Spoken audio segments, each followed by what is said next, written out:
In this video, we'll show you how to connect an Xcode.ai device to an ARM-based microcontroller, such as a Cypress PSOC or a Raspberry Pi. We use the SPI protocol to interface the Xcode.ai device to the ARM microcontroller.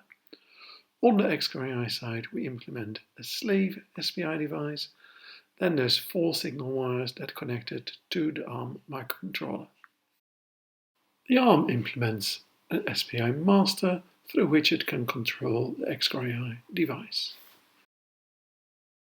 On the microcontroller side, the system is programmed using a simple API.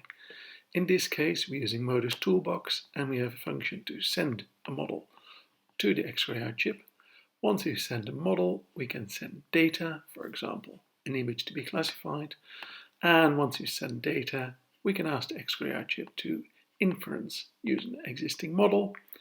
And once the inference has been completed, we finally call a function to read the output tensor back, which will contain the classification. So when we look at a main program, there's only very few function calls. In this particular program, we've pre-trained a model of MobileNet using TensorFlow with about 1 million parameters. We send this model over.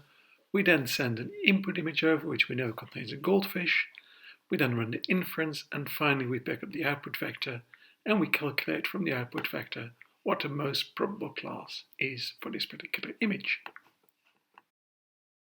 Let's now run this program on some real hardware. Show the debug output. Here we go, we start inference, and it's a goldfish.